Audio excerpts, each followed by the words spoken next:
Hello everyone, কেমন আছো সবাই? আমি ভালো আছি।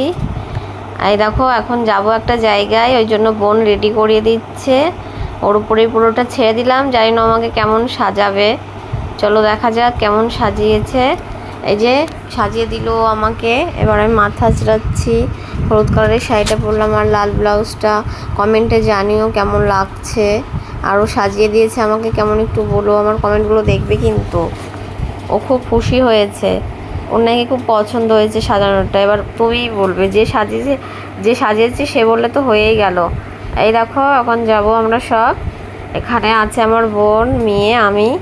এখন যাওয়া যাক, চলো যাই। অনেক দেরি হয়ে গেছে, সব বেরোচ্ছে না, এদের রেডি হচ্ছে না। এই দেখো দাঁড়িয়ে দাঁড়িয়ে আছে রাস্তায়, সব দাঁড়িয়ে আছে। যে পিসি, এই যে পিসেমশাইয়ের গাড়ি করে যাব আমরা ঘুরতে।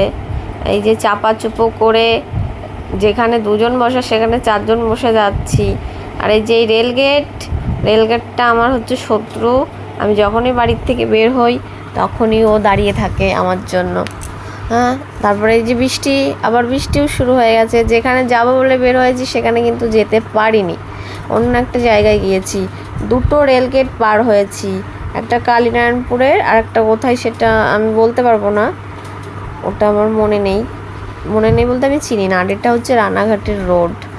দেখো, দিয়ে এখন ফাইনালি চলে আসলাম আমাদের যেখানে আসার কথা, রানাঘাট অবকাশ পার্কে। এই যে চলো যাওয়া যাক এবার ভেতরে গিয়ে দেখাই কেমন। সত্যি বলতে পার্কটা ভালো, কিন্তু ফ্যামিলির জন্য এটা ভালো না, এটা কাপলদের জন্যই ঠিক আছে, কারণ এইসব জায়গায় ফ্যামিলি নিয়ে যাওয়া যায় না। এই দেখো এটা ভেতরে। এই যে এখানে ফুচকা খেয়েছি অবশ্য। এই দেখো ভাই গাড়িতে চাপবে তাই গাড়ি নেই করছে। দিয়ে দেখো, এই যে সব একটু বাইরে এসেছিলাম, গাড়িতে জল ছিল তাই জল খেতে। দেখো, আর আমার দাদা বলছে তোর ভিডিও করে হয় না, সব সময় শুধু ভিডিও করিস। ও বলেই যাচ্ছে ওর মতন করে। আর এই দেখো এখানে আমার বোন, এই দেখো চারিপাশটা, এখানে বাচ্চাদের খেলার ব্যবস্থা। এই দেখো, এবার ঘোরা হয়ে গেল, এবার বাড়ি আসছি।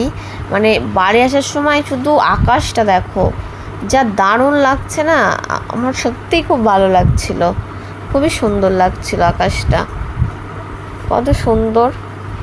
এই যে এখন বাড়ি আসছি, ভালো মজা হয়েছে। আর যদি ভিডিওটা ভালো লেগে থাকে তোমাদের কাছে, তাহলে একটা লাইক করে দিও।